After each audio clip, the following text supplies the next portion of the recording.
الحمد لله نحمد الله ونستعينه ونؤمن به ونتوكل عليه ونعوذ بالله من شرور أنفسنا ومن سيئات أعمالنا من يهده الله فلا مضل له ومن يضلل فلا هادي له أشهد أن لا إله إلا الله وحده لا شريك له وأشهد أن محمدا عبده ورسوله أرسله بالهدى ودين الحق ليظهره على الدين كله ولو كره المشركون اللهم صل على محمد وعلى آل محمد كما صليت على إبراهيم وعلى آل إبراهيم اللهم بارك على محمد وعلى آل محمد كما باركت على إبراهيم وعلى آل إبراهيم في العالمين إنك حميد مجيد أيها الناس اتقوا الله عباد الله أعوذ بالله السميع العليم من الشيطان الرجيم يا أيها الذين آمنوا من يرتد منكم عن دينه فسوف يأتي الله بقوم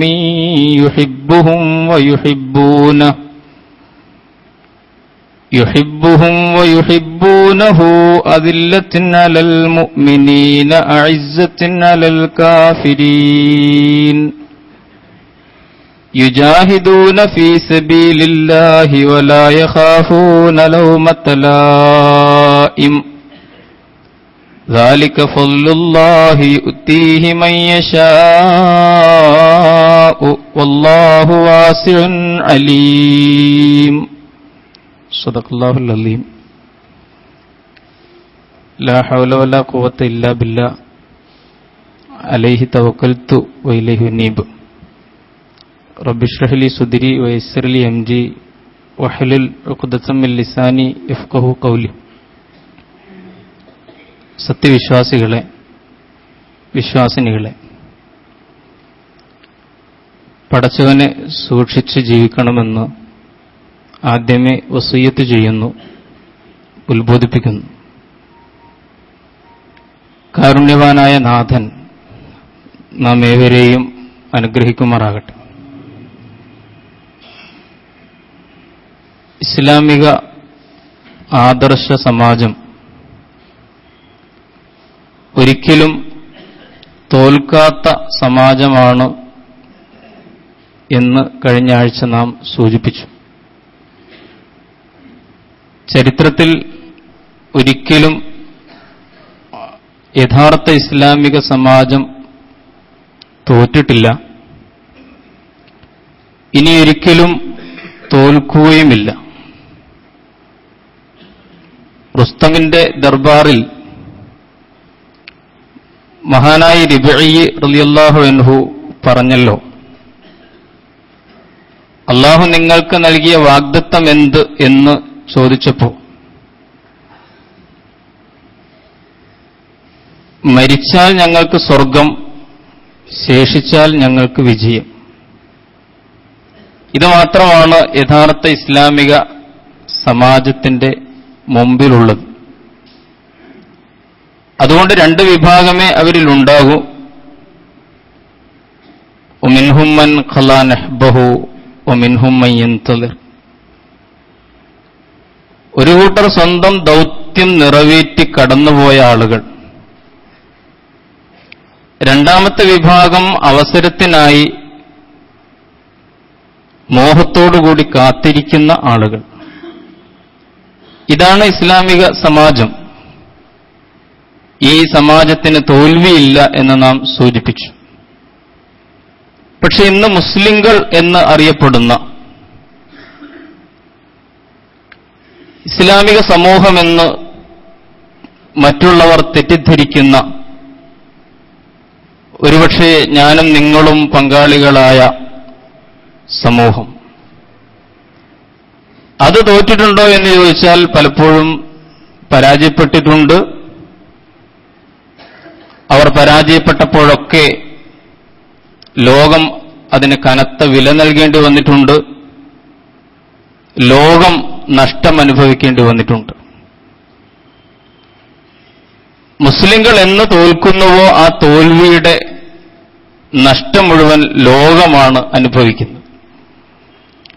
അതുകൊണ്ടാണ് മർഹൂം അലിമിയാൻ അബുൽ ഹസൻ അലി നദവി അദ്ദേഹത്തിന്റെ ഒരു പുസ്തകത്തിന് പേരിട്ടത് മാദാ ഖസ്റൽ ആലം ബിൻഹിതാത്തിൽ മുസ്ലിമീൻ എന്നാണ്.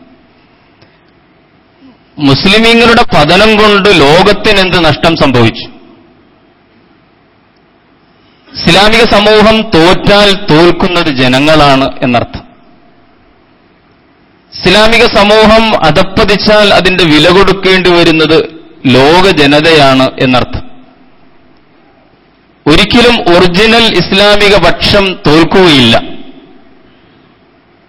പക്ഷേ ഞാൻ നേരത്തെ സൂചിപ്പിച്ചു, ഇവിടെ ജീവിച്ചുകൊണ്ടിരിക്കുന്ന മുസ്ലിങ്ങൾ അവർ ഒറിജിനൽ ഇസ്ലാമിക പക്ഷമാണോ വ്യാജ ഇസ്ലാമിക പക്ഷമാണോ എന്നത് പരിശോധിക്കപ്പെടേണ്ട, ഗൗരവത്തിൽ ചിന്തിക്കേണ്ട ഒരു വിഷയമാണ്. നമുക്കറിയാം, ഇസ്ലാമിന്റെ പ്രതിസന്ധി മതപരിത്യാഗത്തിന്റെ പ്രതിസന്ധിയാണ് എന്ന് ഞാൻ പറയുമ്പോൾ ചിലരെങ്കിലും അത്ഭുതപ്പെടും. മുർത്തദ്ദുകളുടെ പ്രശ്നമാണ് ഇസ്ലാം അഭിമുഖീകരിക്കുന്ന പ്രശ്നം. ചരിത്രത്തിന്റെ ചില ഘട്ടങ്ങളിലൊക്കെ ഈ പ്രതിസന്ധി ഉണ്ടായിട്ടുണ്ട്. പ്രവാചകന്റെ കാലഘട്ടത്തിലും ഖിലാഫത്തുർ റാഷിദയുടെ കാലഘട്ടത്തിലും പിന്നീട് വന്ന ചില സന്ദർഭങ്ങളിലുമൊക്കെ ഈ പ്രതിസന്ധി ഇസ്ലാമിക ലോകം അനുഭവിച്ചിട്ടുണ്ട്. അന്നൊക്കെ പക്ഷേ ഈ മതപരിത്യാഗം അല്ലെങ്കിൽ ഇർത്തിദാദ് എന്ന് പറയുന്നത് തെളിഞ്ഞ മതപരിത്യാഗമായിരുന്നു. ഇന്നത് മറഞ്ഞ മതപരിത്യാഗമാണ്. ഈ തെളിഞ്ഞതും മറഞ്ഞതുമായ ഈ മതപരിത്യാഗത്തെ സംബന്ധിച്ച് വളരെ ഗൗരവത്തിൽ ഇസ്ലാമിക സമൂഹം ചിന്തിക്കണം എന്നാണ് ഞാൻ സൂചിപ്പിക്കുന്നത്. മഹാനായ അലിമിയാന്റെ പ്രസിദ്ധമായ ഒരു പ്രബന്ധമുണ്ട്, റിദ്ദത്തുൽ വല അബാബക്കർ ലഹ. ഇവിടെ മതപരിത്യാഗമുണ്ട്, പക്ഷേ ആ മതപരിത്യാഗങ്ങളെ നേരിടാൻ ഇവിടെ ഒരു അബൂബക്കർ ഇല്ലാതെ പോയല്ലോ എന്ന്. മതപരിത്യാഗികളുടെ ചരിത്രം, മുർത്തദ്ദുകളുടെ ചരിത്രം പരിശോധിച്ചാൽ നമുക്ക് മനസ്സിലാകും, അല്ലാഹുവിന്റെ റസൂലിന്റെ കാലഘട്ടത്തിൽ തന്നെ ഇസ്ലാമിനെ പൂർണ്ണമായോ ഭാഗികമായോ നിഷേധിക്കുന്ന ഗ്രൂപ്പുകളുണ്ടായിരുന്നു മുസ്ലിം സമാജത്തിൽ. പ്രവാചകൻ ജീവിച്ചിരിക്കുന്ന കാലഘട്ടത്തിൽ തന്നെ പ്രവാചകത്വവാദവുമായി രംഗത്തെത്തിയ ഗ്രൂപ്പുകളുണ്ടായിരുന്നു. 3 ഗ്രൂപ്പുകൾ പ്രവാചകന്റെ കാലത്തുണ്ടായിരുന്നു. യമനിലെ അസ്വദുൽ അനസി പ്രവാചകനാണെന്ന് വാദിച്ച് രംഗത്ത് വന്നയാളായിരുന്നു. യമനിൽ പ്രവാചകന്റെ പ്രതിനിധിയായി അന്ന് ഭരണം നടത്തിയിരുന്നത് മഹാനായ മുആദ് ബിൻ ജബൽ റളിയല്ലാഹു തആല അൻഹു. മുആദ് ബിൻ ജബലിന്റെ നേതൃത്വത്തിൽ നടന്ന പോരാട്ടത്തിൽ ഈ വ്യാജപ്രവാചകൻ അസ്വദുൽ അനസി വധിക്കപ്പെടുകയാണ് ഉണ്ടായത്. യമാമയിലെ മുസൈലിമത്ത് ബിനുൽ ഹബീബ് മറ്റൊരു വ്യാജ പ്രവാചകനായിരുന്നു. ചരിത്രത്തിൽ മുസൈലിമത്തുൽ കസ്സാബ് എന്നറിയപ്പെടുന്ന മനുഷ്യൻ. അദ്ദേഹം ജനങ്ങളെ സംഘടിപ്പിക്കുകയും ഇസ്ലാമിക രാഷ്ട്രഭദ്രതയ്ക്ക് തന്നെ വെല്ലുവിളിയായി മാറുകയും ചെയ്ത സന്ദർഭത്തിൽ മഹാനായ അബൂബക്കർ സിദ്ദീഖ് റളിയല്ലാഹു തആല അൻഹു പോരാട്ടത്തിൽ അദ്ദേഹത്തെ വധിക്കുകയാണ് ചെയ്തത്. വധിച്ചത് അബൂബക്കർ അല്ല, മഹാനായ വഹ്ശി റളിയല്ലാഹു തആല അൻഹു. വഹ്ശി എന്ന് കേൾക്കുമ്പോൾ റളിയല്ലാഹു തആല അൻഹു എന്ന് പറയണം. അദ്ദേഹമാണ് ഹംസ റളിയല്ലാഹു അൻഹുവിനെ വധിച്ച മനുഷ്യൻ. പക്ഷെ അദ്ദേഹം പിന്നീട് അള്ളാഹുവിന്റെ ദീനിലേക്ക് വരികയും പ്രവാചകന്റെ പ്രിയപ്പെട്ട അനുചരനായി മാറുകയും ചെയ്തു. വഹ്ശി പറയാറുണ്ടായിരുന്നു, ഖത്തൽതു ഖൈറന്നാസ് വ ഖത്തൽതു ശർറന്നാസ് എന്ന്. എന്റെ ജാഹിലിയ്യ ജീവിത കാലഘട്ടത്തിൽ സമൂഹത്തിലെ ഏറ്റവും നല്ല മനുഷ്യനെ കൊന്നവനാണ് ഞാൻ. പ്രവാചകന്റെ പിതൃവ്യനായ ഹംസയെ കൊന്നവനാണ്. ജാഹിലിയ്യത്തിൽ നിന്ന് ഇസ്ലാമിലേക്ക് വന്നതിന് ശേഷം സമൂഹത്തിലെ ഏറ്റവും ദുഷ്ടനായ മനുഷ്യനെ കൊന്നവനും ഞാനാണ്. അത് ഈ മുസൈലിമത്തുൽ കദ്ദാബിനെയായിരുന്നു. പറഞ്ഞു വന്നത് മുസൈലിമയും വധിക്കപ്പെടുകയാണ് ഉണ്ടായത്. തുഹൈൽ ഇബ്നു ഖുവൈലിദ് മറ്റൊരു പ്രവാചകത്വവാദിയായിരുന്നു റസൂലിന്റെ കാലഘട്ടത്തിൽ തന്നെ. തുഹൈല പക്ഷേ പിന്നീട് പശ്ചാത്തപിച്ച് മടങ്ങുകയും തൗബ ചെയ്യുകയും തിരിച്ച് ഇസ്ലാമിലേക്ക് വരികയും ചെയ്തു. പറഞ്ഞു വന്നത് പ്രവാചകന്റെ കാലഘട്ടത്തിൽ തന്നെ മുർത്തദ്ദുകളുണ്ടായിരുന്നു, മതപരിത്യാഗ സംരംഭങ്ങളും സംഘങ്ങളും ഉണ്ടായിരുന്നു. ഒന്നാമത്തെ ഖലീഫ അബൂബക്കർ സിദ്ദീഖിന്റെ കാലഘട്ടത്തിൽ 7 സംഘങ്ങളുണ്ടായിരുന്നു എന്നാണ് ചരിത്രം. പക്ഷെ ആ കാലഘട്ടത്തിൽ തന്നെ ഈ സംഘങ്ങൾ ഇസ്ലാമിനെ പൂർണ്ണമായോ ഭാഗികമായോ നിഷേധിക്കുകയും നിരാകരിക്കുകയും തള്ളിക്കളയുകയും ചെയ്ത ഈ സമൂഹങ്ങൾ ആ കാലഘട്ടത്തിൽ തന്നെ ദുർബലമാവുകയോ നാമാവശേഷമാവുകയോ ചെയ്തു. രണ്ടാം ഖലീഫ ഉമർ ഇബ്നുൽ ഖത്താബിന്റെ കാലഘട്ടത്തിൽ മുർത്തദ്ദുകളുടെ ഒരു ഗ്രൂപ്പ് ഉണ്ടായിരുന്നു എന്ന് ചരിത്രം പറയുന്നു, അതും നാമാവശേഷമായി. പിന്നീട് കൂട്ടമായ ഒരു മതപരിത്യാഗത്തിന്റെ സംഭവം മുസ്ലിം സ്പെയിനിലാണ് നടക്കുന്നത്. മുസ്ലിങ്ങളെ ആട്ടിയോടിച്ചതിന് ശേഷം അവിടെ ക്രൈസ്തവ മിഷണറി നടത്തിയ വളരെ വ്യാപകമായ പ്രചരണങ്ങളും പ്രലോഭനങ്ങളും വഴി ഒരു വലിയ വിഭാഗം മുർത്തദ്ദുകളായി മാറിയ സംഭവം. ഇന്ത്യയിലും ഇങ്ങ് കേരളത്തിലുമൊക്കെ അത്തരം ഒറ്റപ്പെട്ട സംഭവങ്ങൾ ഉണ്ടായിട്ടുണ്ട് എന്ന് ചരിത്രം പറയുന്നു. ഇന്നും ഇസ്ലാമിന്റെ പേര് ദുരുപയോഗം ചെയ്തുകൊണ്ടിരിക്കുന്ന മുർത്തദ് സംഘങ്ങളുണ്ട്. ഞാൻ വിശദീകരിക്കാതെ നിങ്ങൾക്കറിയാം, ബാബായിസം പോലെ, ബഹായിസം പോലെ, കാദിയാനിസം പോലെ ധാരാളം സംഘങ്ങളുണ്ട്. ഇസ്ലാമിന്റെ മുദ്രാവാക്യങ്ങളും ഇസ്ലാമിന്റെ പേരും ഒക്കെ ഉപയോഗപ്പെടുത്തിക്കൊണ്ട് പ്രവർത്തിച്ചുകൊണ്ടിരിക്കുന്ന മതപരിത്യാഗി സംഘങ്ങൾ. കോഴിക്കോട്ടങ്ങാടിയിൽ അവരുടെ പള്ളിയിൽ ചെന്നാലും ലാ ഇലാഹ ഇല്ലല്ലാഹ് മുഹമ്മദ് റസൂലുള്ളാഹ് എന്ന് വലിയ അക്ഷരത്തിൽ എഴുതി വെച്ചിട്ടുള്ളത് കാണാം. സമൂഹത്തെ തെറ്റിദ്ധരിപ്പിച്ചുകൊണ്ട് ഇസ്ലാമിന്റെ വേഷമണിഞ്ഞുകൊണ്ട് ഇസ്ലാമിനെതിരിൽ പ്രവർത്തിച്ചുകൊണ്ടിരിക്കുന്ന ഇർത്തിദാദി സംഘങ്ങൾ, മതപരിത്യാഗ സംഘങ്ങളുണ്ട്. ഞാൻ അതിനെക്കുറിച്ചൊന്നും പറയാനല്ല ഇന്നത്തെ ഖുതുബയിൽ ശ്രമിക്കുന്നത്. മതപരിത്യാഗം എന്ന് പറയുന്നത്, ഇർത്തിദാദ് എന്ന് പറയുന്നത് ഇസ്ലാം അഭിമുഖീകരിച്ച ഒരു വിഷയമാണ്, ഒരു പ്രശ്നമാണ്, ഒരു പ്രതിസന്ധിയാണ്.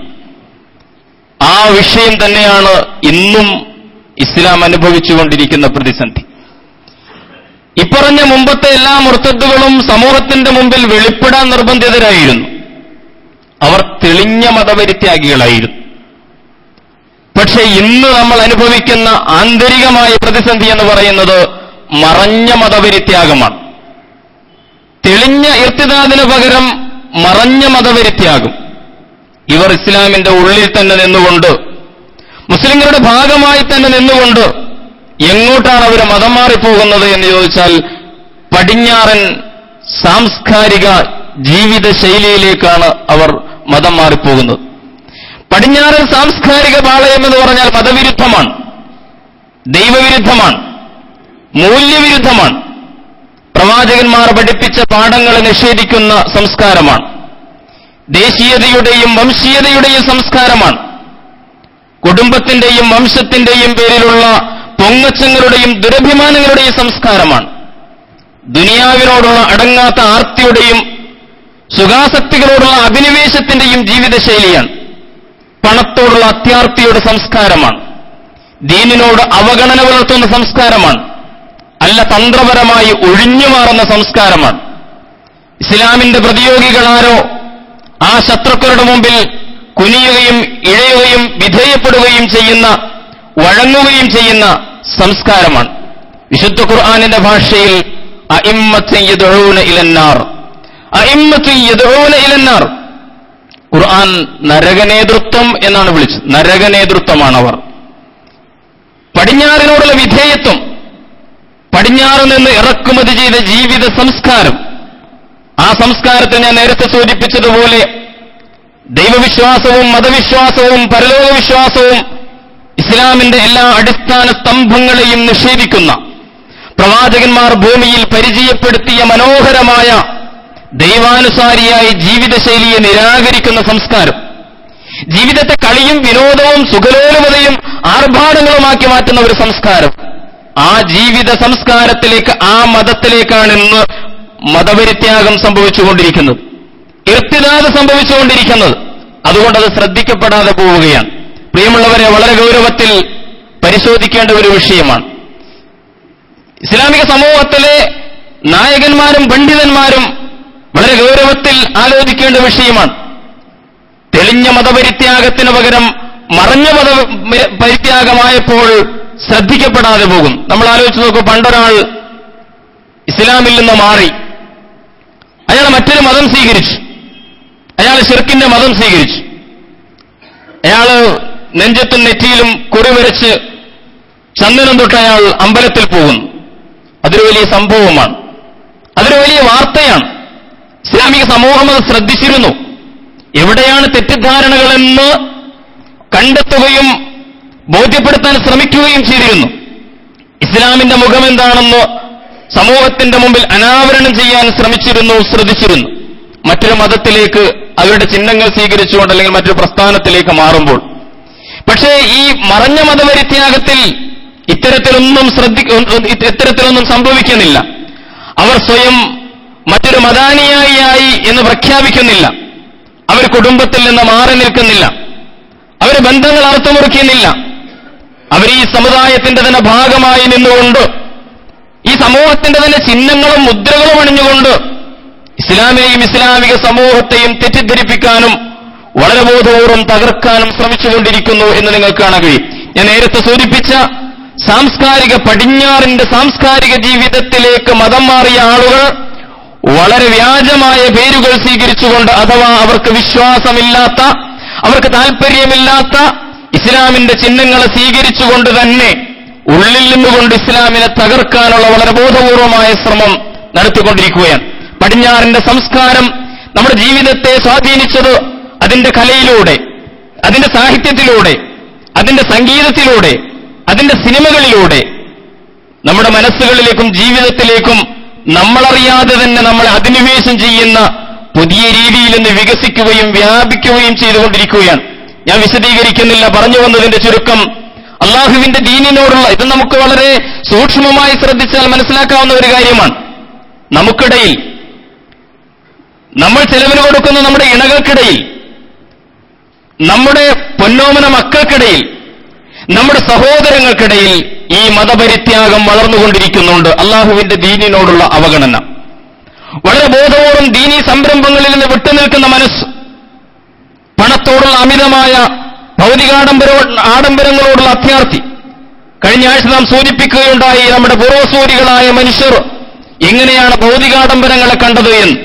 റുസ്തമിന്റെ രാജകൊട്ടാരത്തിലേക്ക് മഹാനായ ഗ്രാമീണനായ രബീഉ ഇബ്നു ആമിർ എങ്ങനെയാണ് കടന്നു ചെന്നത് എന്ന് നമുക്കറിയാം. മഹാനായ ഒരു പണ്ഡിതൻ രേഖപ്പെടുത്തിയത്, അവിടെ അലങ്കരിച്ചു വെച്ച ഈ ആർഭാടങ്ങളുടെ നേർക്ക് അദ്ദേഹം നോക്കിയത് കുട്ടികൾ കളിക്കുന്ന കളിപ്പാട്ടങ്ങളിലേക്ക് മുതിർന്നവർ നോക്കുന്നത് പോലെ എന്നാണ്. കളിപ്പാട്ടങ്ങൾ കാണുന്നത് പോലെ. ഇസ്ലാമിന്റെ പ്രതിയോഗികൾ, റോമിന്റെയും പേർഷ്യയുടെയും സാമ്രാജ്യ ശക്തികൾ അവരാർജിച്ചെടുത്ത ആർഭാടങ്ങളുടെ സംസ്കാരം മുമ്പിൽ ഇങ്ങനെ തുറന്നു വെച്ചപ്പോൾ, കാറൂന്മാരുടെ ആർഭാടങ്ങൾ കണ്ടപ്പോൾ ഇസ്ലാമിക സമൂഹം അതിനെ നോക്കിയത് കളിപ്പാട്ടങ്ങൾ നോക്കുന്നത് പോലെ. ഇങ്ങനെയായിരുന്നു അന്നെങ്കിൽ ഇന്ന് ഈ പറഞ്ഞ ഇസ്ലാമിക സമൂഹം ഏറ്റവും വലിയ ആർത്തിയോടുകൂടി, അത്യാർത്തിയോടുകൂടി പടിഞ്ഞാറിലെ മുഴത്തിന് മുഴം, ചാണിന് ചാൺ പിന്തുടരുന്ന, വിശുദ്ധ ഖുർആനിൽ ഒരു സ്ഥലത്ത് പറയുന്നുണ്ട്, പ്രവാചകരെ താങ്കൾ മനസ്സിലാക്കണം, ഒരിക്കലും അവർ താങ്കളിൽ സംതൃപ്തരാവുകയില്ല. ഏതുവരെ എന്നറിയുമോ? ഹത്താ തത്തബിഅ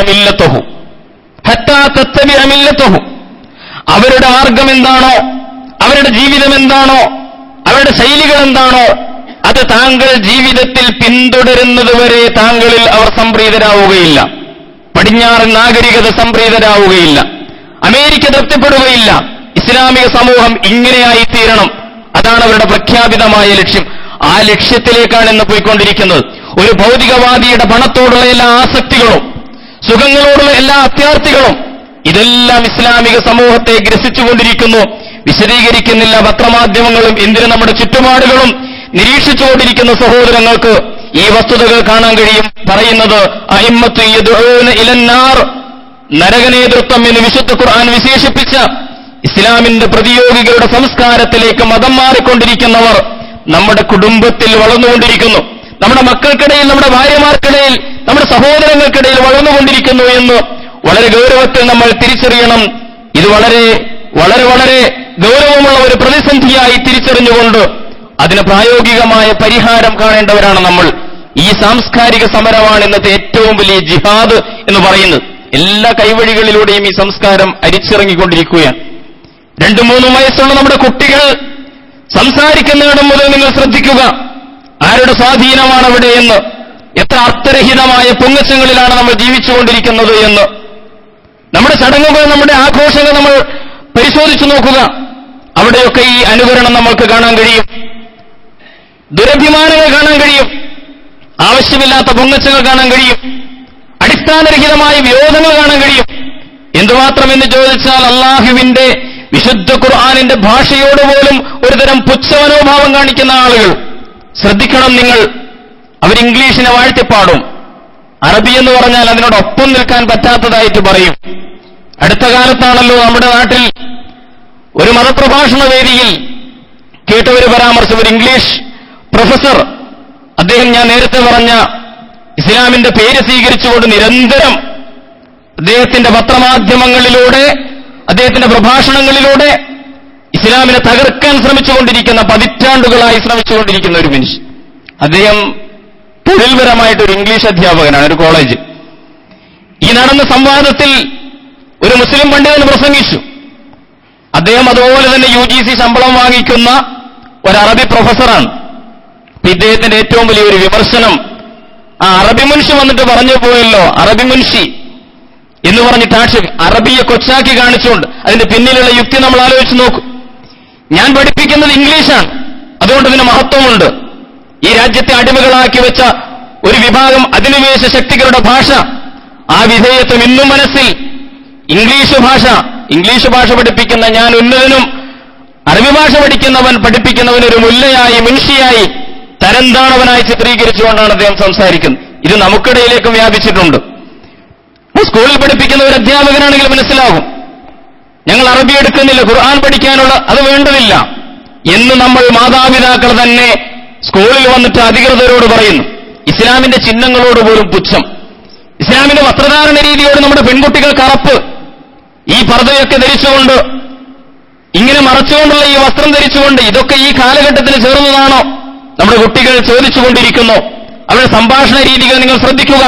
വളർന്നു വരുന്ന പെൺകുട്ടികൾ സംസാരിക്കുന്ന രീതികൾ, അതാ പ്രത്യേകമായിട്ടുള്ള ഒരു രീതിയിൽ, ഒരു ശൈലിയിൽ, അംഗവിക്ഷേപങ്ങളോടുകൂടി അവർ സംസാരിക്കുമ്പോൾ അനുകരിക്കുന്നത് അവർ കണ്ടുകൊണ്ടിരിക്കുന്ന, അവരുടെ മുമ്പിൽ തുറന്നു വെക്കപ്പെട്ട പടിഞ്ഞാറിന്റെ സംസ്കാരത്തിൽ ടിവിയിൽ പ്രത്യക്ഷപ്പെടുന്ന അവതാരകകളുണ്ടല്ലോ, അവരെ ചാണിന് ചാൺ അവർ അനുകരിച്ചുകൊണ്ടിരിക്കുകയാണ്. ഉദാഹരണങ്ങളാണ് ഞാൻ സൂചിപ്പിക്കുന്നത്. ജീവിതത്തിന്റെ എല്ലാ മേഖലകളിലും ഞങ്ങൾ ദീനിലില്ലെന്നോ, ഇസ്ലാമല്ലെന്നോ, ഞങ്ങൾക്കിതിനോട് താല്പര്യമില്ലെന്നോ, അള്ളാഹുവിൽ വിശ്വാസമില്ലെന്നോ, പരലോകനിഷേധികളാണെന്നോ പഴയ മുർത്തദ്ദുകളെ പോലെ അവർ പ്രഖ്യാപിക്കുന്നില്ല. അവർ ചാരി നിന്നുകൊണ്ട്, കൂടെ നിന്നുകൊണ്ട് അവരെന്നാൽ ഇസ്ലാമിന്റെ ഏറ്റവും വലിയ ശത്രുക്കളായി ഒരു വ്യാജി ഇസ്ലാമിക പക്ഷം ഇവിടെ വളർന്നുകൊണ്ടിരിക്കുന്നു എന്ന് വളരെ ഗൗരവത്തിൽ നമ്മൾ തിരിച്ചറിയണം. ഇവിടെ ജിഹാദ് ചെയ്യുക എന്നത് വളരെ പ്രധാനപ്പെട്ട കാര്യമാണ്. വിശുദ്ധ ഖുർആൻ ഉയർത്തിപ്പിടിച്ചുകൊണ്ട് വജാഹിദുഹും ബിഹി ജിഹാദൻ കബീറ, ഈ വിശുദ്ധ ഖുർആനിന്റെ മൂല്യങ്ങൾ ഉയർത്തിപ്പിടിച്ചുകൊണ്ട് നടത്തേണ്ട ഈ സാംസ്കാരിക സമരമാണ് ഇന്ന് സത്യവിശ്വാസികൾക്ക് ചെയ്യാൻ കഴിയുന്ന ഏറ്റവും വലിയ ജിഹാദ് എന്ന് പറയുന്നത്. ഇംഗ്ലീഷ് ഭാഷയ്ക്കെതിരല്ല ഞാൻ സൂചിപ്പിച്ചത്. ഇംഗ്ലീഷിലൂടെ ഇസ്ലാമിന് സേവനം ചെയ്യാൻ ഒരു ലോകഭാഷയായി മാറിയ സാഹചര്യത്തിൽ നമുക്ക് തീർച്ചയായും സാധിക്കും. ഞാനൊരു ഭാഷയെക്കുറിച്ചല്ല പറഞ്ഞു, വിശുദ്ധ ഖുർആൻ എല്ലാ ഭാഷകളെയും അംഗീകരിച്ചിട്ടുണ്ട്. ഇസ്തിലാഹു അൽസിനത്തിക്കും അൽവാനിക്കും, എല്ലാ വർണ്ണങ്ങളെയും എല്ലാ ഭാഷകളെയും അതിന്റെ വൈവിധ്യങ്ങളെ അല്ലാഹു സുബ്ഹാനഹു വ തആല അംഗീകരിച്ചിട്ടുണ്ട്. അതുകൊണ്ട് അത്തരം സങ്കുചിതത്വങ്ങളൊന്നും ഇസ്ലാമിക സമൂഹത്തിനില്ല. പക്ഷേ ഇസ്ലാമിന്റെ ചിഹ്നങ്ങളോട്, അതിന്റെ ഭാഷയോട്, അതിന്റെ ശൈലികളോട് ഒരുതരം പുച്ഛ മനോഭാവം വളർന്നു വരുന്നുണ്ടെങ്കിൽ അത് പടിഞ്ഞാറിന്റെ സംസ്കാരത്തോടുള്ള വിധേയത്വമാണ് എന്ന് തിരിച്ചറിയുവാൻ നമുക്ക് സാധിക്കണം. ഇത്തരത്തിലുള്ള മുർത്തദ്ദുകൾ, പ്രിയമുള്ളവരെ, ഇവിടെയാണ് നമ്മൾ അള്ളാഹുവിന്റെ ദീനിനു വേണ്ടി ഓരോ വ്യക്തിയും, ഓരോ സഹോദരനും സഹോദരിയും, നമ്മുടെ കുടുംബത്തിൽ തുടങ്ങി നമ്മുടെ മനസ്സിൽ തുടങ്ങി നമ്മൾ പണിയെടുക്കണം എന്നാണ് ഞാൻ സൂചിപ്പിക്കുന്നത്. നമ്മൾ വിചാരിക്കും, ഞാനൊരാൾ ചെയ്യുന്ന കുഴപ്പം കൊണ്ട് എന്ത് സംഭവിക്കാനാണ്, അതൊരു ദുരന്തമൊന്നുമല്ലല്ലോ, ഞാൻ കുറെ തിന്മകളിലൂടെ അധർമ്മങ്ങളിലൂടെ അല്ലെങ്കിൽ എന്റെ ദൗത്യം നിർവഹിക്കുന്ന പാതയിൽ നിന്ന് മാറി സഞ്ചരിക്കുന്നു, ഞാൻ ഒരാളല്ലേ എന്ന് നമ്മൾ ചിന്തിക്കരുത്. പണ്ട് ഹൗലിൽ പാല് നിറക്കാൻ കൽപ്പിച്ച ഒരു രാജാവിന്റെ കഥ കേട്ടിട്ടുണ്ട്. ഹൗലിൽ എല്ലാവരും പാല് കൊണ്ടുവന്നൊഴിച്ച് പാലുകൊണ്ട് ഹൗല് നിറക്കണമെന്ന് അദ്ദേഹം കൽപ്പിച്ചു. അപ്പൊ അതിലൊരു മനുഷ്യൻ ചിന്തിച്ചു, ഞാനൊരാളൊരു തൊട്ട് വെള്ളമൊഴിച്ചാൽ അതാരറിയാനാണ്?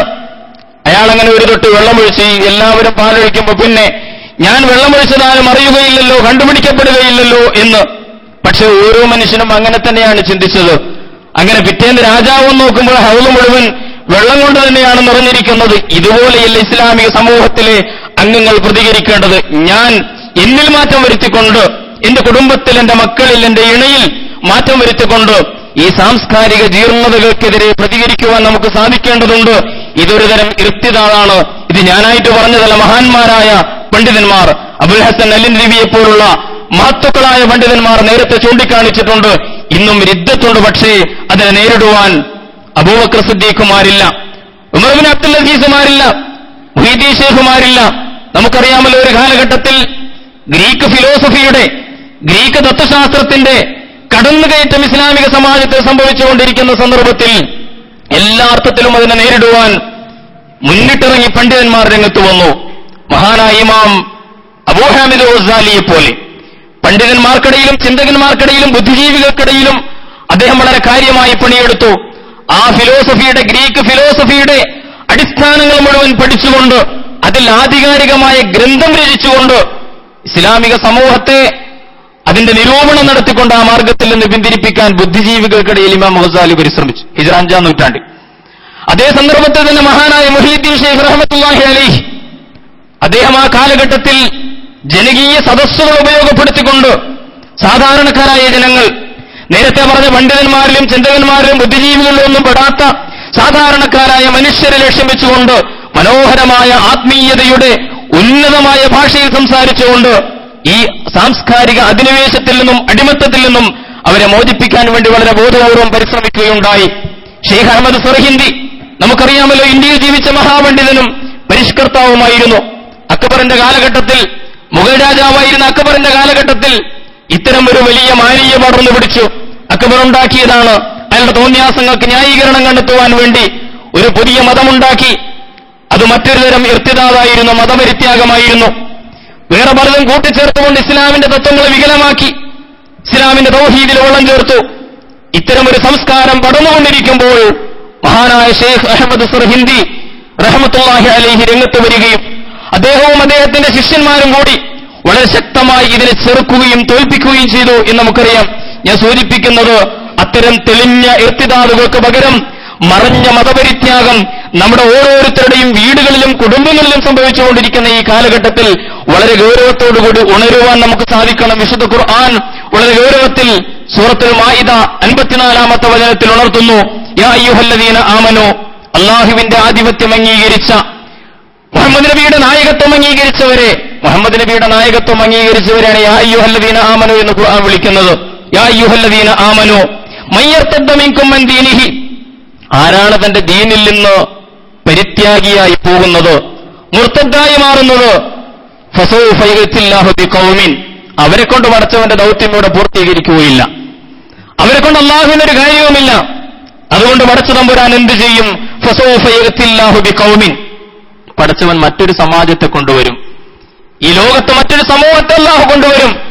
ആ സമൂഹത്തിന് ചില ലക്ഷണങ്ങളുണ്ട്. യുഹിബ്ബുഹും വയുഹിബ്ബൂനഹു, അല്ലാഹു അവരെ സ്നേഹിക്കും, അവർ അല്ലാഹുവിനെയും സ്നേഹിക്കും. യുഹിബ്ബുഹും വയുഹിബ്ബൂനഹു അദില്ലത്തിൻ അലൽ മുഅ്മിനീൻ, വിശ്വാസികൾക്ക് വഴങ്ങുന്നവരാണവർ. വിശുദ്ധ ഖുർആൻ വിശ്വാസികൾക്ക് വഴങ്ങുന്ന ഒരു സമൂഹം.